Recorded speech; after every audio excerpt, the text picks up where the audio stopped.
There's nothing as good for a person as another person, and there's nothing as bad for a person as another person. Our social wiring is so primal for connection that it can be the most healing and beautiful space to be in a healthy, connected relationship, whether it's with a loved one, whether it's with a coach, whatever it is, and it can be the most destructive place to be in an unhealthy connection or destructive connection. And like you used the word gaslighting yourself earlier, sometimes we are that destructive person for ourselves. So it begins with self.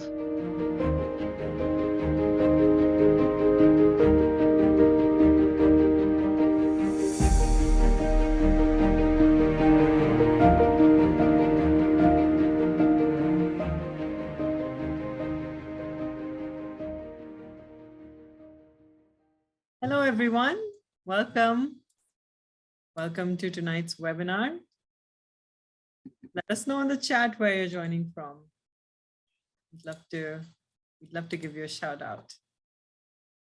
And in the meantime, I'll just go over our topic and our wonderful guest for today.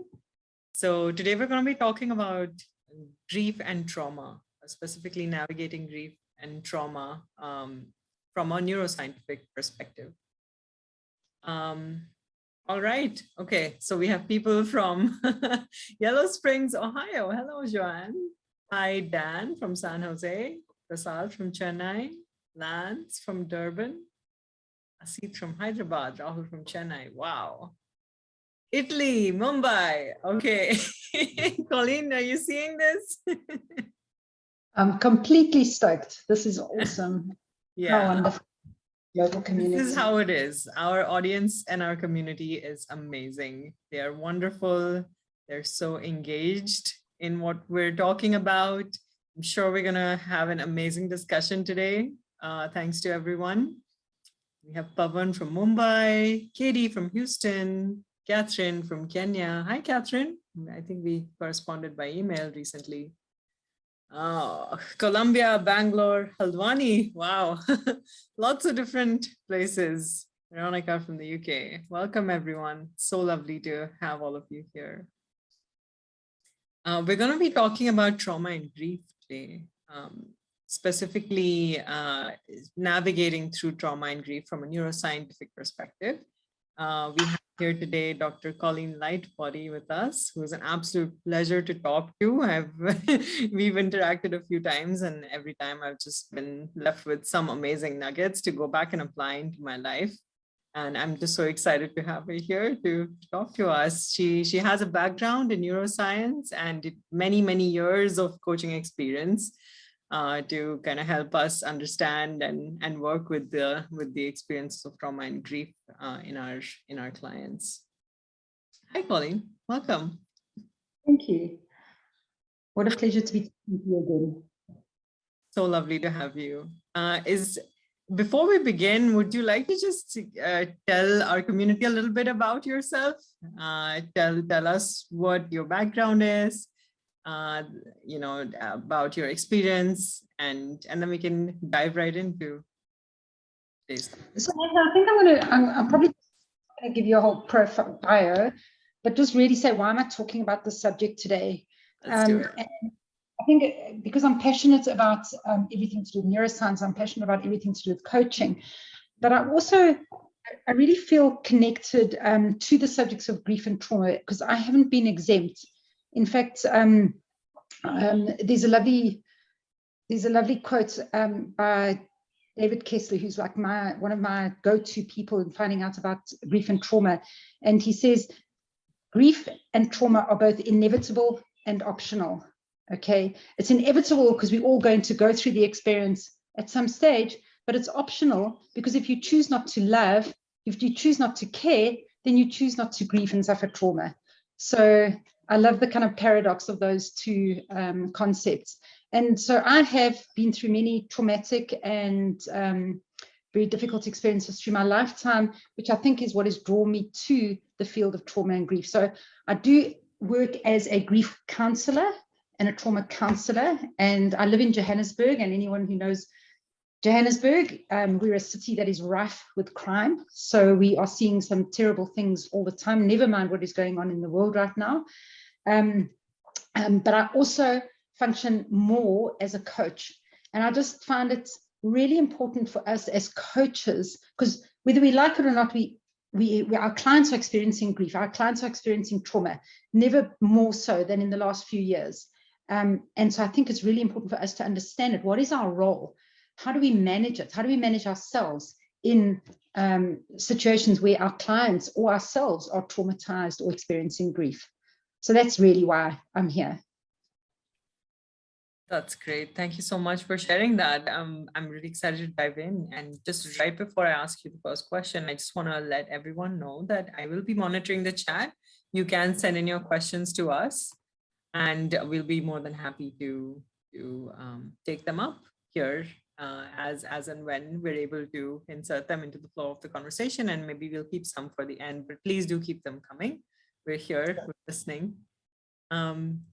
So Colleen, I guess the first question I have for you really is, what is it that, because we were just talking about what are we going to talk about during the webinar, and we had this thing in mind to talk about mental health, and then you were like, yes, I want to talk about grief, about trauma, and then we talked a little bit about trauma, and then we added grief to it as well. And because you said both the experiences are kind of aligned with each other, and I was like, great, I want to touch on that first, like what is the similarity?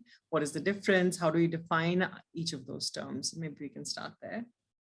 Yeah, I say some random things sometimes, Neha. You mustn't always take me too seriously, but I think why I'm coupling the two together is because a traumatic experience is a grief experience, and a grief experience is a traumatic experience. Because if you suffer, if you are held up at gunpoint, for example, okay, we grieve our sense of safety. We grieve that ease that I walked down the road with for the last 6 months. We grieve, we lose so much of what is comfortable, what is certain, what is familiar when we experience a traumatic event. And by the same token, nobody can underestimate the absolute traumatic impact of the experience of grief. And what it does to our bodies, what it does to our minds. I always say broken heart, broken brain. And what it does to us is so powerful.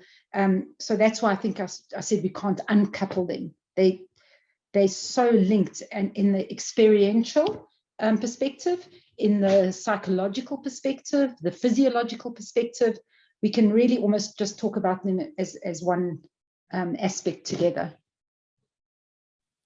Okay, so let's dive right into that then, because there's so many threads to kind of follow.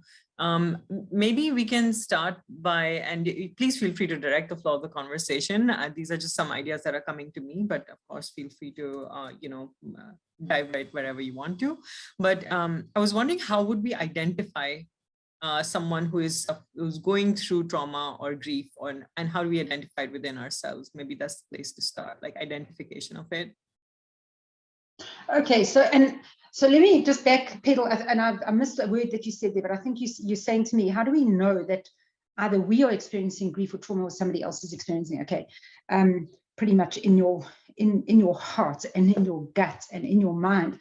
It's such an all-encompassing experience. And yes, there are degrees of it, but the physiological and the psychological responses maybe reach different levels, but in actual fact, a small grief or a small trauma or a large grief or a large trauma has very similar impact.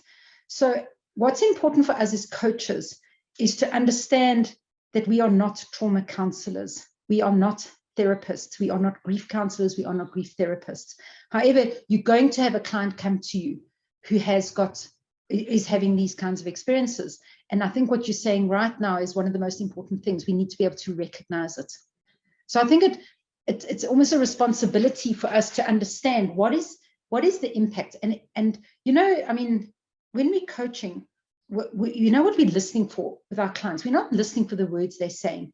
We're listening for their body language. We're listening for their tone of voice. We're listening for the unsaid words.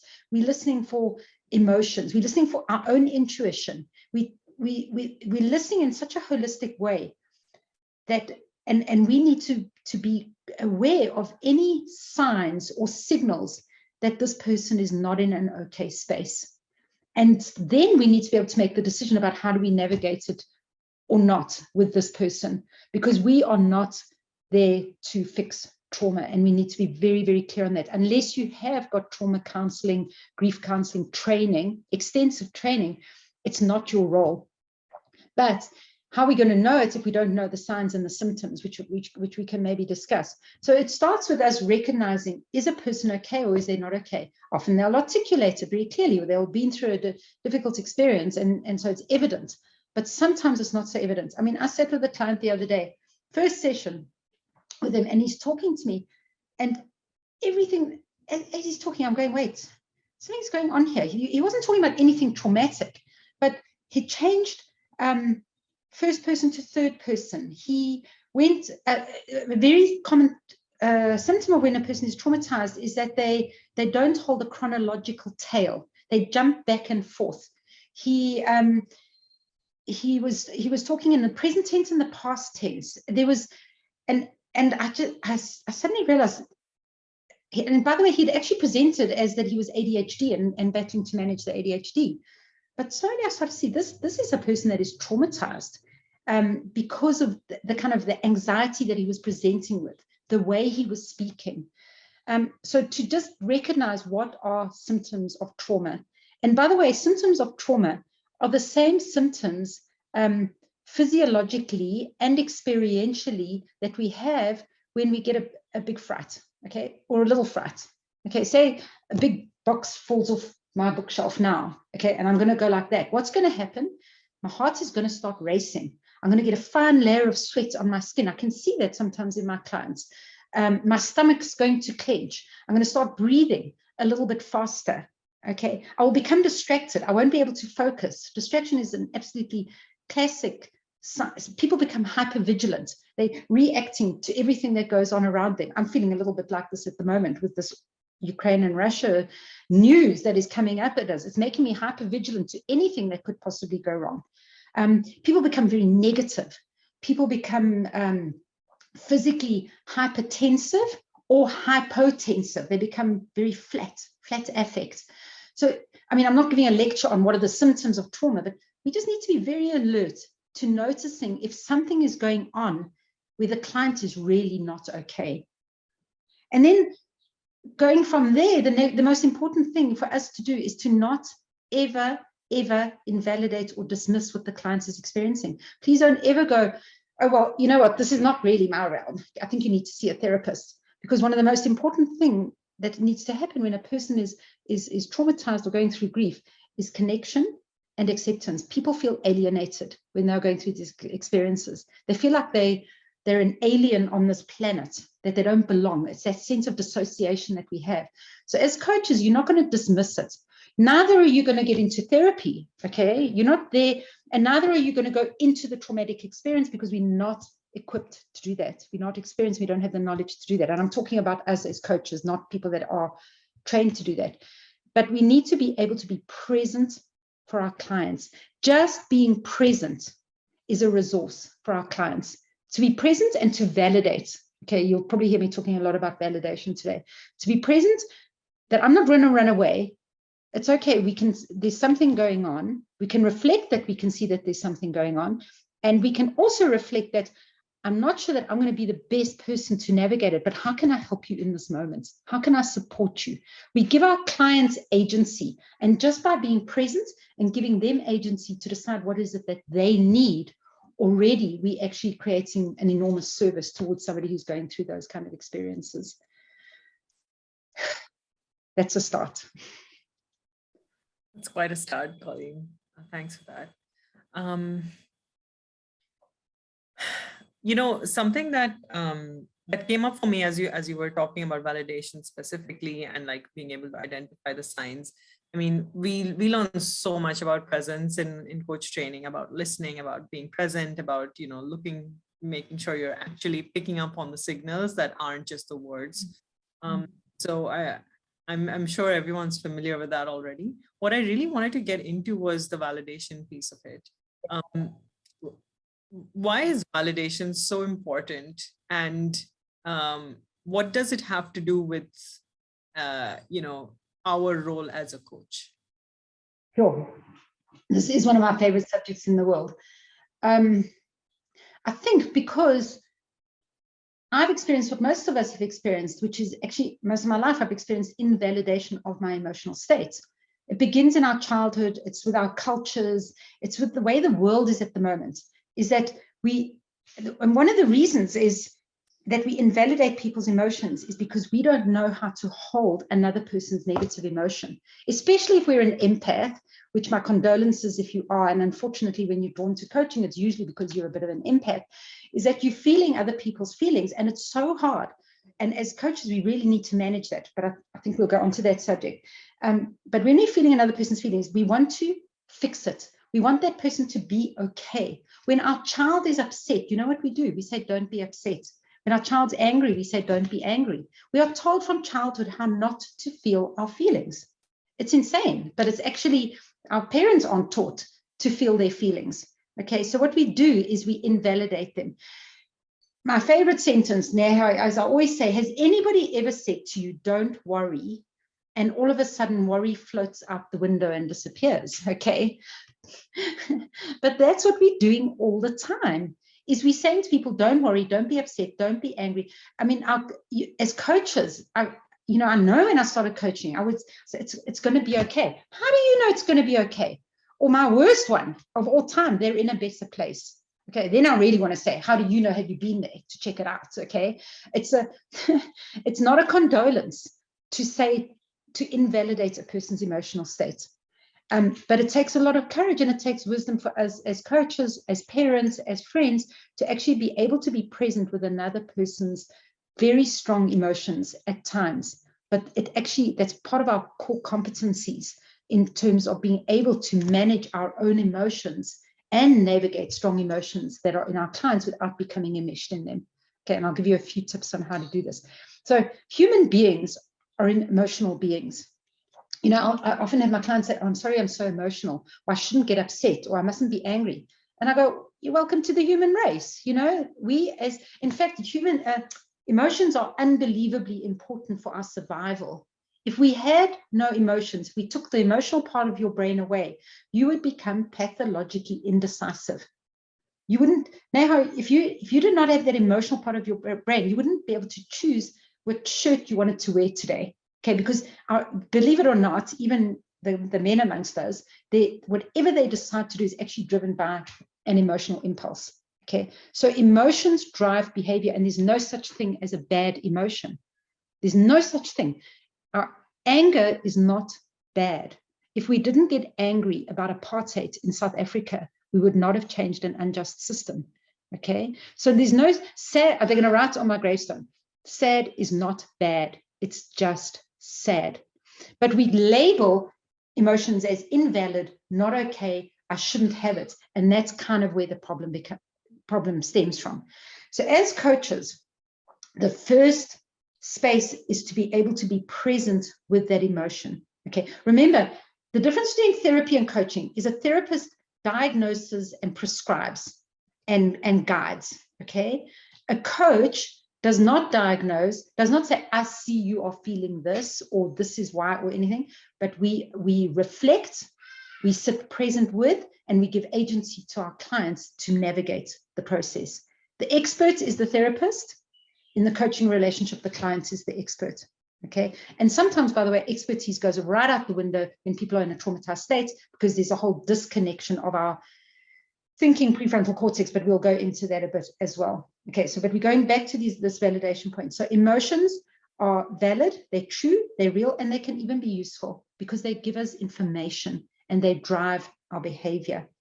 Okay, as coaches, what are we doing? We are the facilitators of better thinking for people, right? We're helping them think, and it's your thinking that can shift the emotion into something that is constructive behavior coming out of it, rather than something that is dysfunctional. So yes, you're angry. Yes, you're sad.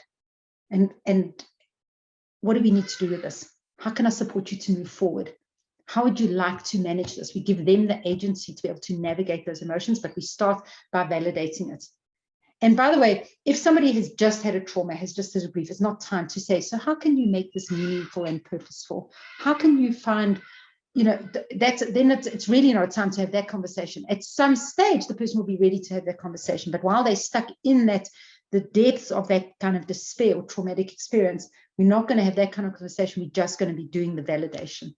I see your pain is one of the most powerful things that you can ever do as a coach and as a friend. And your kid comes home from school and is upset because of the bully. You don't say, don't get upset. They just, whatever. You go, I see you're upset. I've got a special needs kid. Okay. So he doesn't language things exceptionally well. He does actually, he talks very well, but conceptually things can be difficult. So I always say to him, what animal do you feel like? And he'll go, I feel like an elephant.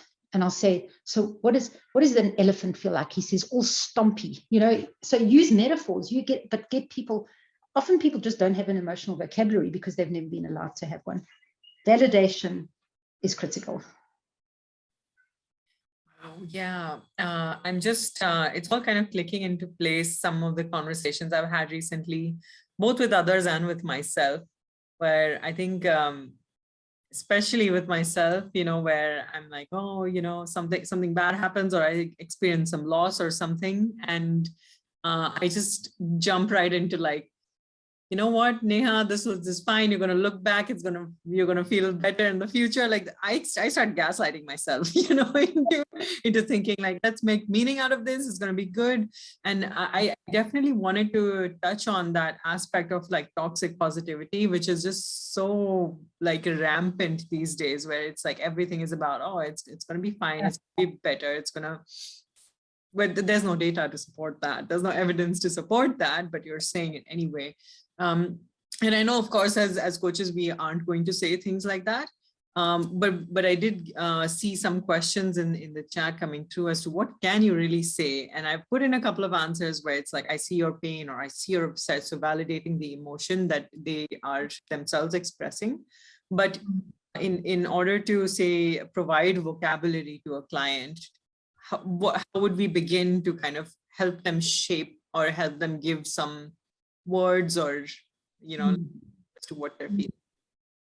So I think something that you said is very important there. What did you call it? Toxic positivity. I like that. I'm going to borrow that term. So yeah, optimism. Basically, I'm not a fan of optimism. We don't know what's going to happen tomorrow. Truly, we don't know in the next 10 minutes if a meteor is going to come and strike my house and that's it. Or my phone is going to ring and I'm going to get news that is going to change the whole course of the rest of my life. We don't know that. So I have a philosophy, Neha, that I call positive realism. And the positive realism is that anything can happen, okay? We know that anything can happen. There is no certainty. We don't know what the next 5 minutes is going to bring, but I am positive about the fact that I will be able to navigate it. I am resourceful. I have resilience. And yes, I go through trauma. Yes, I become incapacitated. Yes, I become broken with sadness or whatever it is that I'm experiencing, but that's part of my human condition. It's not bad that I do that.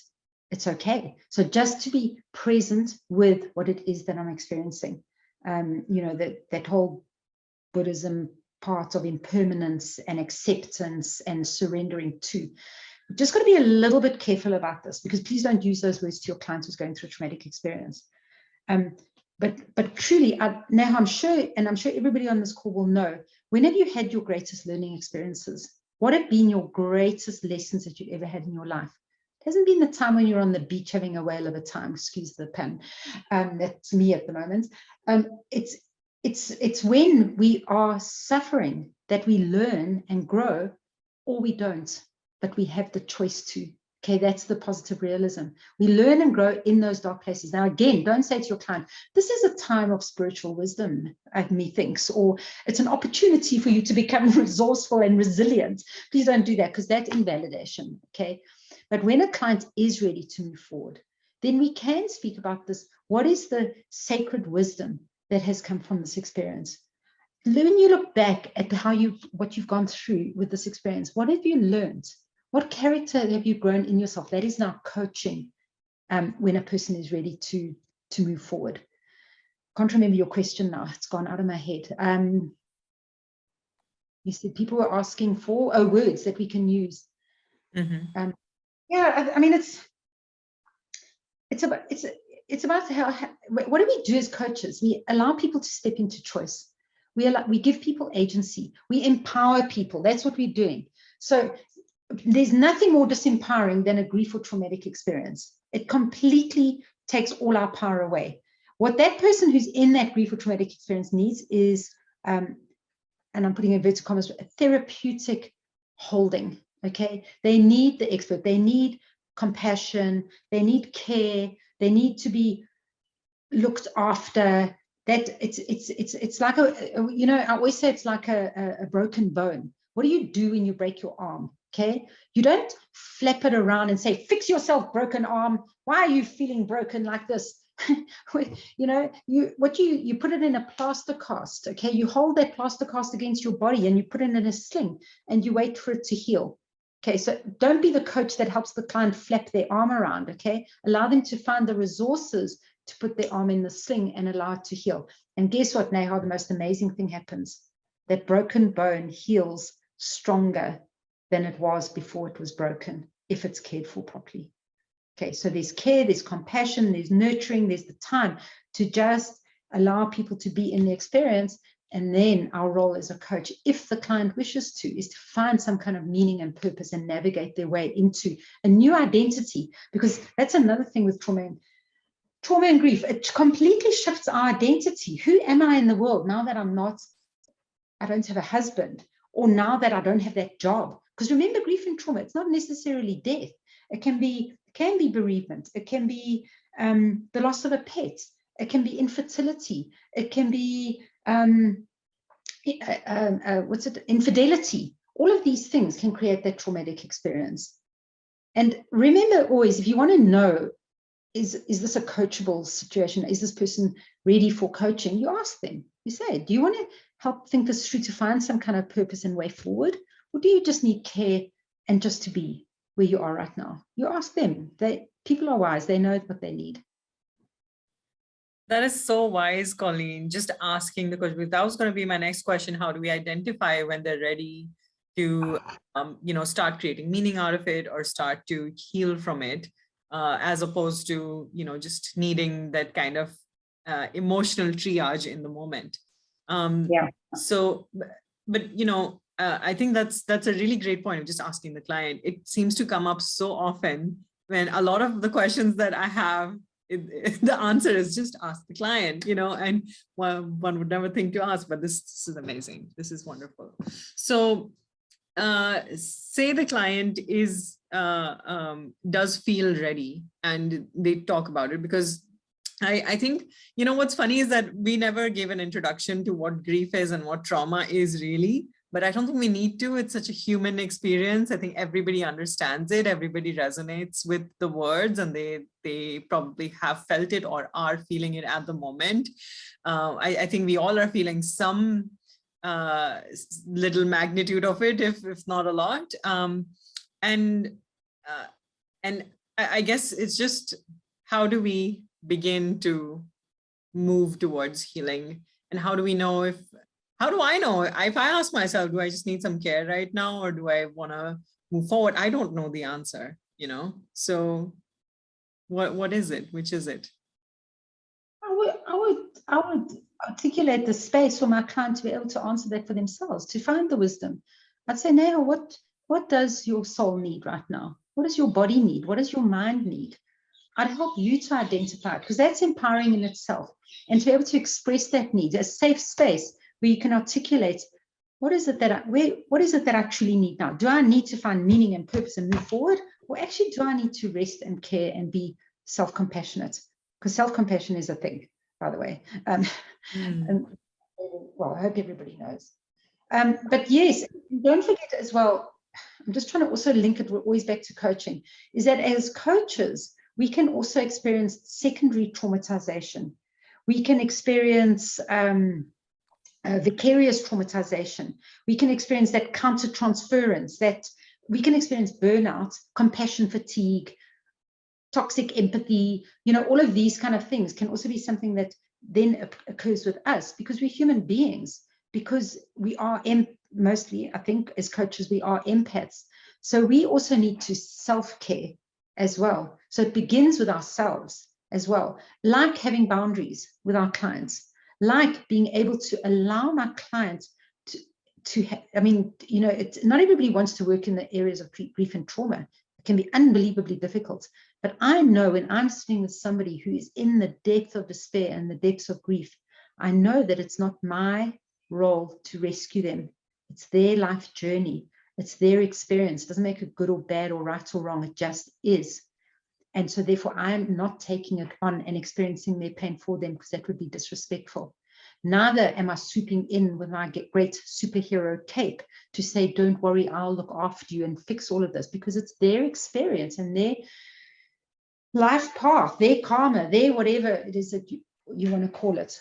So I don't think I'm answering you properly here, but it's about how do we get our clients to care for themselves? Start with caring for yourself as a coach, and if you can learn that, then you can share that with your clients, and you can encourage them to be resourceful, to go and, you know, what kind of care can you find? Just remembering one thing, that there's nothing as good for a person as another person, and there's nothing as bad for a person as another person. Our social wiring is so primal for connection that it can be the most healing and beautiful space to be in a healthy, connected relationship, whether it's with a loved one, whether it's with a coach, whatever it is, and it can be the most destructive place to be in an unhealthy connection or destructive connection. And like you used the word gaslighting yourself earlier, sometimes we are that destructive person for ourselves. So it begins with self-compassion, self-care. Yes.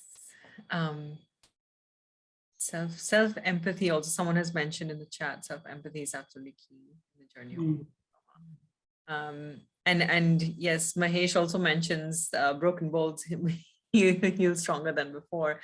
I mean, I got goosebumps when you said that, Colleen, and it really yeah, it touches a place that I think we all have felt it. We've all gone through it. We've all experienced it. We do grow from grief and from trauma and from loss. But there's a time and place to grow as well. It's not that we can always just say, oh, this is going to support my growth later, and like put a positive spin to everything.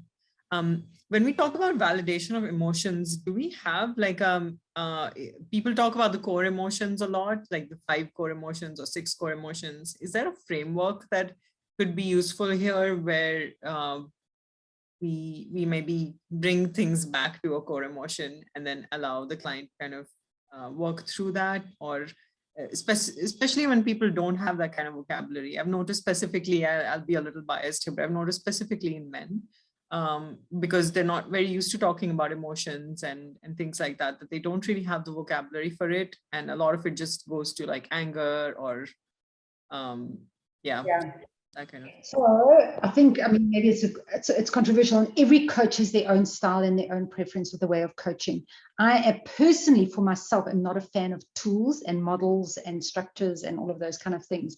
What I'm a fan of is helping a person be present with their own experience and then navigate their way through that experience. So yes, often because culturally society says men don't cry, or, you know, and by the way, men and women do experience different kind of ways of expressing emotions and even levels of emotions and that perhaps, but it's not, it's you know what, it's a normal curve. Most are similar, and there's very few outliers in the differences between men and women. So what, I wouldn't use a tool, but I can be sitting with an executive who's talking about this new project that he's going to start working on. And I'll say, what is it that you need to let go of in order to be able to do this well? I don't know, I'm just thinking random kind of coaching stuff. And his eyes will suddenly form over with tears, okay? And he'll go, well, I need to come up with a plan and be strategic. And I'll say to him, I just noticed that you suddenly your eyes were moist. What's that about? And without fail, Neha, because it's being seen, it's being validated. We call it feeling felt. in psychology, okay, because that person is feeling felt. They don't have to have a language for emotions. They need to feel their emotions. And then we explore it. Where are you feeling that in your body? What does it mean? How's that serving you or not serving you? You know, so just go, I don't know, I don't have a structure or framework, but emotion is emotion. I'm curious about the emotion. And I'm supporting my client to, if it's appropriate, if they're ready to go there. If they're not, if they say, no tears in my eyes, then it's okay. It's not, maybe I'm wrong even. But if they are, then my job is to support them to navigate it and to explore it and to be curious about it themselves. Yeah, that makes sense. That makes sense. And I think asking for specific phrases or words also kind of a little challenging because we don't have the context, right? And our context matters a lot. And what's unfolding in that moment is really what's important rather than following a script. So I appreciate it. Yeah, so saying that, you just made me think as well, is I do think we can be in service of our clients if we have a good emotional vocabulary. So if I can say to clients, it seems that you're feeling immobilized, or I'm sensing a bit of bewilderment here. If you've got quite an evocative emotional yourself, but remember how we offer clarification, summarizing, observations to our clients is we offer them curiously with a question mark at the end of the sentence, because maybe I'm wrong. Maybe it's not, no, I'm not bewildered. I'm pretty sure of what I want to do. Or maybe they go, actually, you're right, that is. So by all means, we can develop our own emotional vocabulary in service of our clients. Yeah, and to ask it with a question tone is also a great technique. Awesome. Julia's asking in the comments, hopefully this doesn't derail anything, but yeah, she's saying curious to know if to learn how supporting others, learn how or whether supporting others has helped Colleen to heal her own grief and trauma. I love it when the coach becomes coached. What drew me to this work and the kind of coaching I do is at very deep level of emotional, internal, subconscious, unconscious processing and that kind of thing. I do very much work at the level of transformational coaching as opposed to transactional. I'm not a performance coach at all. And I'm absolutely have no doubt that my life experiences have led me here. I mean, I'll give you just a couple of examples. My brother went missing in the Okavango swamps for 5 days and presumed dead. It was I was 18 years old. It was the most traumatic time of my life. And what did I do? I went and joined a crisis center and I learned about crisis intervention. And then my mom and my dad were held up at gunpoint and their best friend was shot through the head one night when they were at a dinner party. So what did I do? I went and joined the local trauma unit in the police station. My brother committed suicide. What did I do? I went and did a grief course. So it has been to help myself. Because how do I navigate through these and many more traumatic experiences that I've been through, terrible experiences? How do I navigate them? I do it by going and finding out about it so I can understand myself, my own responses. But guess what? There's no better way to heal than to help. Yeah. Doing acts of good service has a bigger impact on your brain than an antidepressant. So yes, I'm absolutely sure that it was part of my journey was because it was helping myself as well. And it's a sense of meaning and purpose for me, is that I was gifted these experiences and either I learn and grow from them and make this useful in terms of what I'm offering the world, or I don't. And my choice has been to make it give me purpose and meaning. That's beautiful. That's so beautiful. And I have goosebumps again. And certainly that's I'm sure everyone is resonating on some level with this. We all have become coaches for a reason. There is a desire to help people. And that desire, I think in some part does come from also wanting to be helped and also wanting support and not having had it. This is a recurring theme with so many coaches that I've interviewed and talked to and things like that. There's just they want to provide the kind of support they weren't able to receive, and it's really heartening to see that. But I also, it just makes everything that we're doing so meaningful here. Absolutely. Neha, sorry, I just want to put a codicil on this. I'm being pedantic. I really am being pedantic here, but I'm trying to remove the word help and replace it with empower.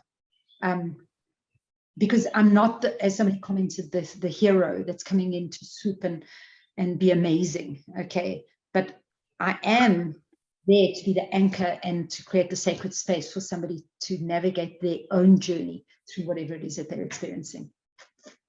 That's the learning though, right, Colleen? I think for me, especially going through coach training and even coaching people prior to joining Cocharya and things like that, there was a point I entered into it thinking, you know, I'm going to help people. And I did use the word help, and I did feel the word help. I wanted to be a hero for others. And someone in the comments has also written, you know, that they did feel a pull to be a hero. But you do realize at some point that you're not really helping anyone. You know, we talked about this in the webinar on evoking awareness, that we're not really helping anyone.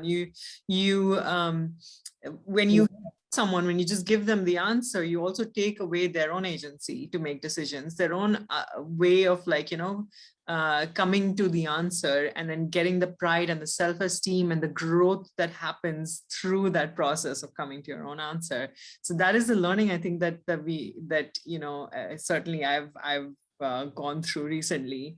And I'm glad you made the distinction. You know, I really feel like sharing this quote right now, which has been kind of circulating in my head. It's like it just keeps coming up again and again. So it's a Carl Rogers quote. He says, "In my early professional years, I was asking the question, how can I treat, cure, or change this person? Now I would phrase the question in this way: how can I provide a relationship which this person may use for his own personal growth?" Sure, that's beautiful. Right. I have been geeking out over Carl Rogers lately. Yeah, it's been coming up again and again. So I really appreciate you making that distinction about helping people. And I think it's important to air that out as well, and not just say we're not helping people, we're empowering them. Yes, that's true. But it's a learning that we all come to. It's a wall that we all hit, that, I thought I was going to go and rescue people and save people, but really we're just responsible for saving ourselves, and then just holding a space for others. Mm-hmm. Great. So, you know, you did mention briefly in places about the neuroscience behind trauma and grief. I'd love for us to touch a bit on that. Is there a place where you would like to begin, or do you want me to ask you something more specific? No, I can kind of, but I think so. What I want to emphasize is that it's not a neurological process. It's not a psychological process. It's not a physiological process. Our nervous system, our sympathetic nervous system, autonomic nervous system, parasympathetic nervous system is our whole being. So I don't see your brain as your brain in your skull. I see your brain as the entire system, physically, mentally, emotionally, psychologically, neurologically. So what we have to understand is the impact that a fright, a shock, a trauma has on our both our brains and our bodies and our minds. Okay, so what happens in that moment? We all know the term amygdala hijack. Okay, it's a little bit overused, but essentially you've got this century in your brain that is deciding about how do I process information. As I'm sitting here right now, everything is cool. I'm happy, I'm able to focus, I'm able to pay attention, I'm feeling calm. All my cognitive resources are, actually not really because I'm tired, but most of my cognitive resources are present. Okay, if all of a sudden, Neha, a brick had to come flying through that window, instantaneously what is going to happen is my amygdala is going to say, wait, it's not a time to be, hey, what's happening here? It's a time to be ready for myself for action. And so, and I'm obviously simplifying an incredibly complex biological process, but essentially what your amygdala does is it sends a little message down your spinal cord to your adrenal glands to pump out adrenaline into your system. What does the adrenaline do? It makes your heart beat faster so that I can fight off that guy who's coming through the window.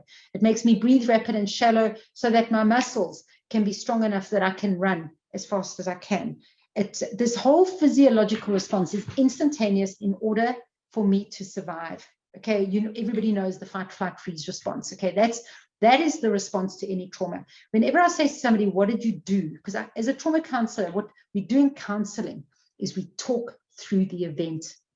We help people navigate it Because in that moment, when you are reacting, okay, to a traumatic event, a terrible phone call, whatever it is, in that moment, your thinking, rational, reasoning brain goes offline. I don't want to be going, brick through the window. I wonder what my response should be, because I would be in trouble. So I want to respond instantaneously. So my thinking, rational, decision-making brain goes offline, and I respond, by the way, in the best way for my survival. I've counseled thousands of victims of violent crime in this country, and people always go, I don't know why I did that, but it turns out it was the best thing for my survival. Whether it's, I've had big bodybuilders freeze because there's a gun to their head. I've had little old ladies fight off attackers because they were going to put her in the boots of the car, and she knew that that would be it. Okay, and she successfully fought them off. So we'll always do the fight, flight, freeze. Obviously, it's more complicated than that. Instantaneously, without rational reasoning thinking. Whenever somebody says to me, I thought it through, unless you have been trained in the particular art of self-defense, warfare, whatever it is, dealing with snakes slithering across the grass, unless you've been trained to, you don't think, you react and you respond. Okay, you'll always do the best thing for your own survival, by the way, except in one circumstance, and that is if your loved one is present. If the brick comes through the window and we are all sitting in a conference center, I'm going to get the hell out of there and look after myself. If the brick comes through the window and my son is here, I'm going to look after my son first. Okay, I can give you all the biology behind that, but that's so instantaneously I have this physiological response when I get bad news. And what it is, it's my brain is not really designed to think. My brain is designed to help me survive. So instantaneously I will do the best thing in order to survive. But in order for that to happen, what occurs is this. Okay, first of all, there's powering out of adrenaline. It raises my blood pressure so that my heart beats faster.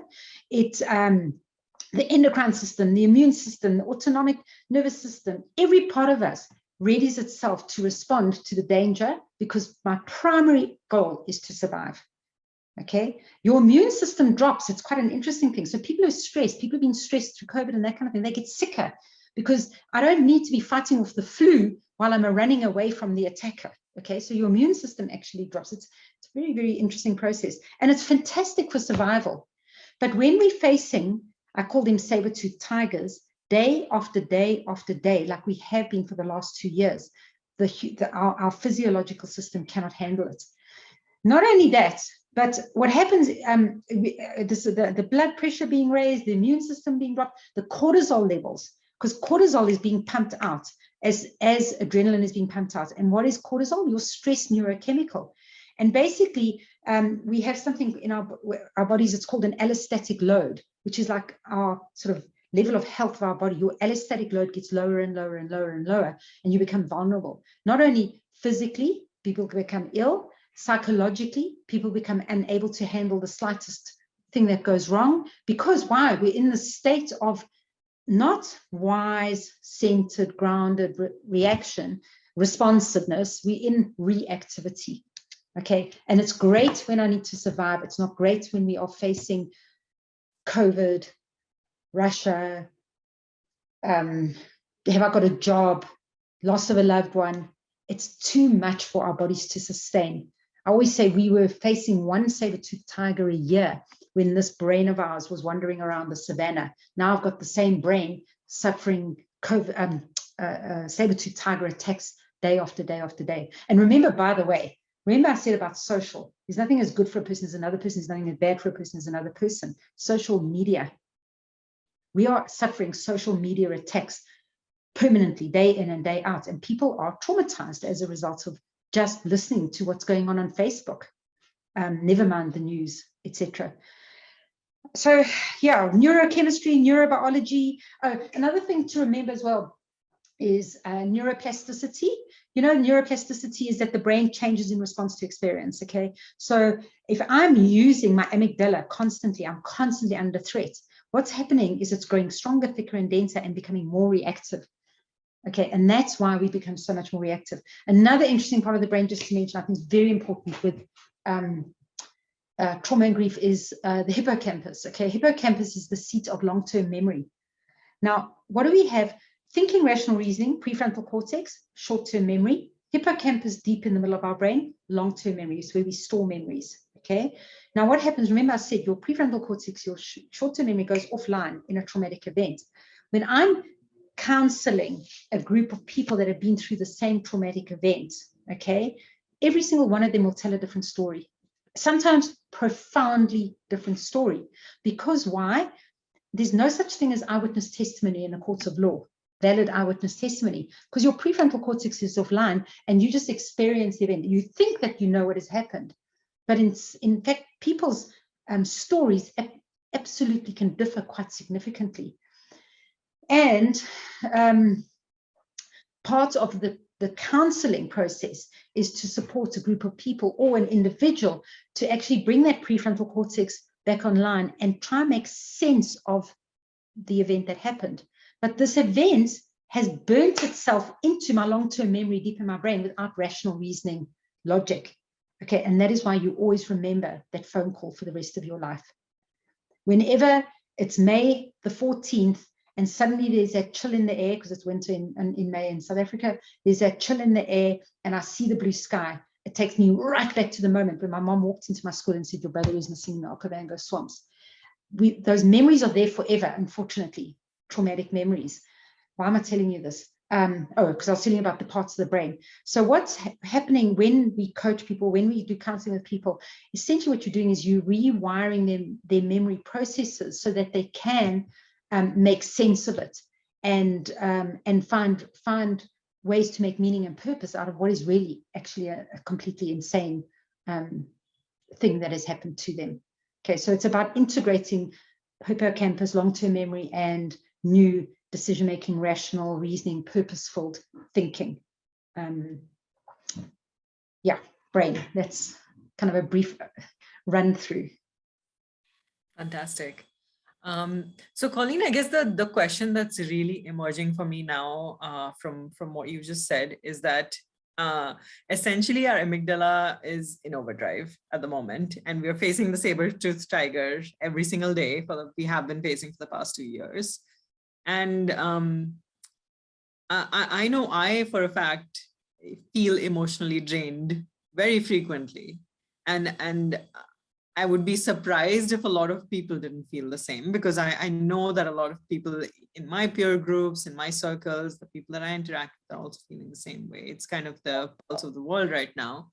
And so how do we take care of ourselves? How can we take care of ourselves in the situation even from a neuroscientific perspective, or even, like you said, relationships are one thing, social media is one thing.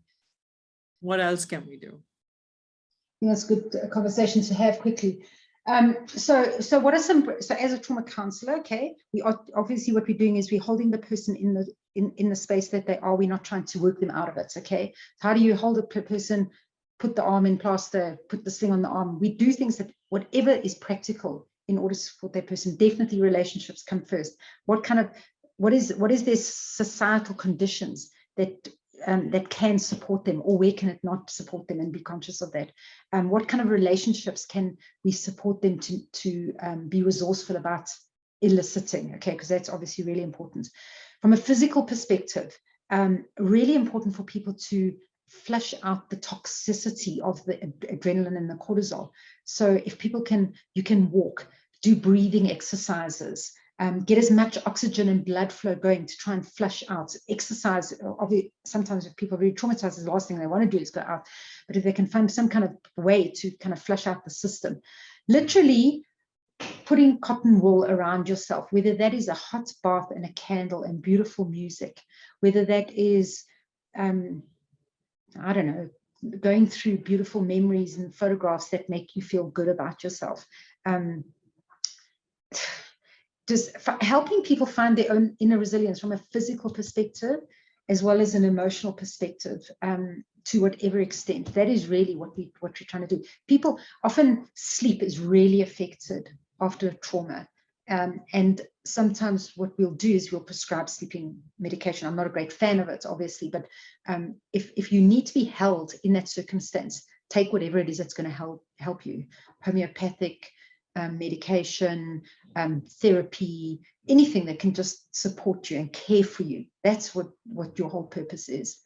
In terms of ourselves and navigating through it, if you know, I think finding a sense of purpose and meaning really is validation, okay, self-validation, and hopefully finding a supportive system that can also validate how we're feeling, no matter what feeling. Here's the thing, not working, it's a friend of mine, her husband was shot a few weeks ago in a road rage incident, just horrific.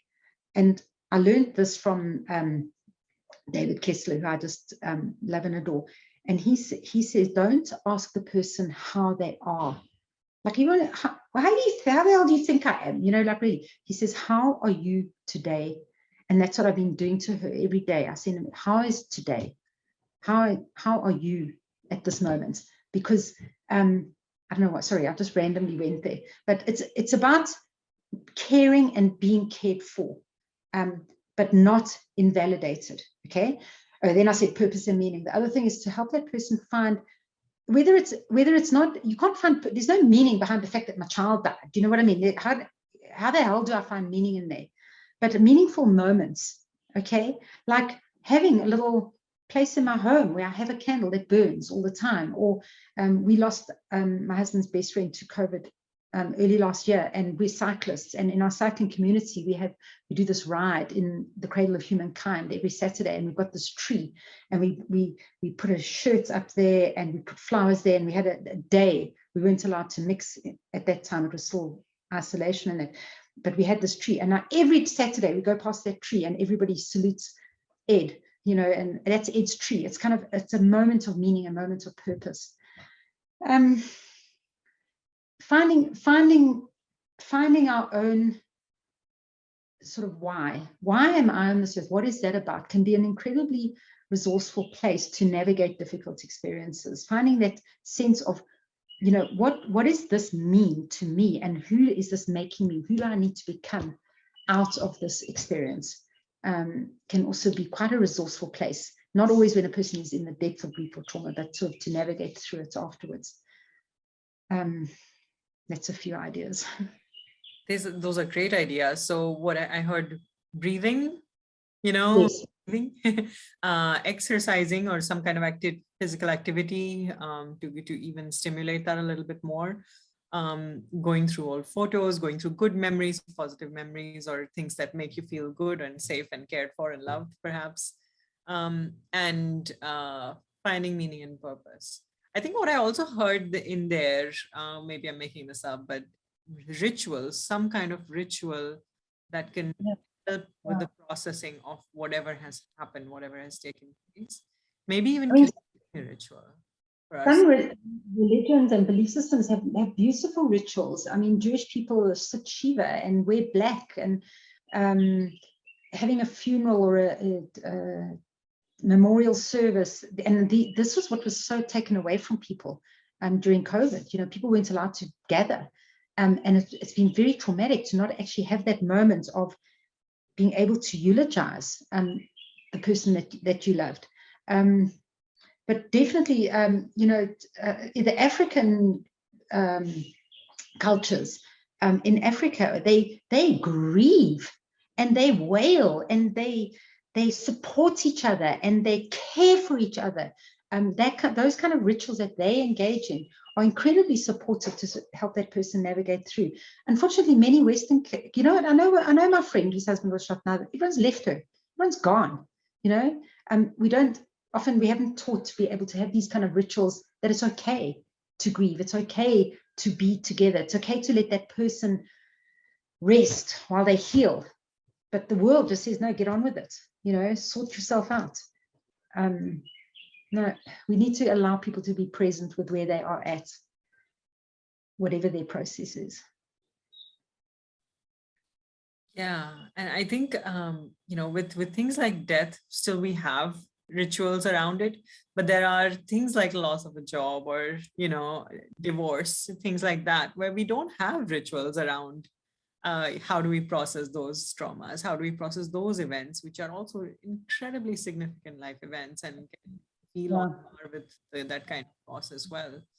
So I'm doing a coaching thing at the moment with a company where out of 600 employees, 200 have been let go, are being retrenched. But luckily, they are bringing in, they're allowing me. And you know what? I've spoken to them about grief and trauma.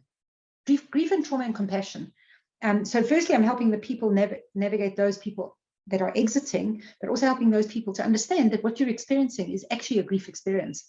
And by just them understanding it, they don't feel so alienated. They don't feel that it's not right that I'm feeling this way or bad, or that somebody gets me. I'm being validated and supported in how do I work through this in a way that is in the most constructive and wholesome way possible. So you're right, it's all kinds of grief and trauma.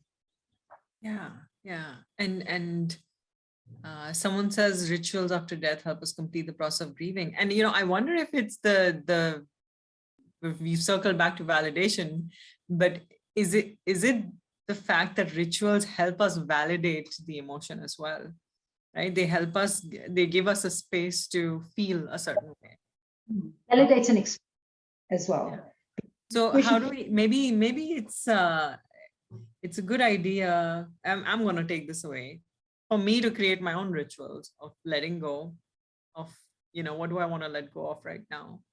And you know, come up with something myself. I was doing this thing for a little while, and today is actually the new moon, and I don't believe in anything, but you know, it's just a time period. It's just a time to do it. But on the new moon, to just write down a few things I want to let go of, write down a few things I want to, like one thing that I want to focus on. Maybe it could be a word, it could be a feeling, it could be whatever, an intention. And so today is a good day to do that. And I think maybe writing down the things you want to let go of, putting it in the fire, burning it in a candle, throwing it away in the dustbin, you know, putting it in water, whatever it may be, just even a small thing can provide just so much more like validation, closure to certain experiences. You're giving yourself agency. That's what you're doing. Right. You're choosing to action and ritual something that gives you a sense of meaning and purpose. Here's what I do with my clients, Neha, because people find it so difficult to be self-compassionate. We're just not taught to.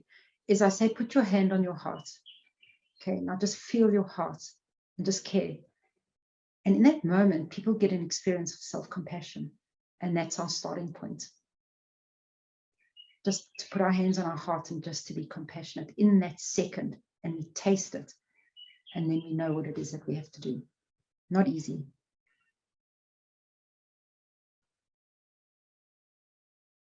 You know, it's amazing to me how it's not easy, but you can experience it in a moment. In a moment, you can go there and you can feel it. And in a moment, you may also come back. But just the fact that our brain is able to take us there, our minds, our souls, spirits, whatever you want to call it, we're able to take ourselves there, even just for a second, by doing that. I hope all of you watching have tried this too. If not, please, I invite you to do so. Just put your hand on your heart and just feel self-compassion.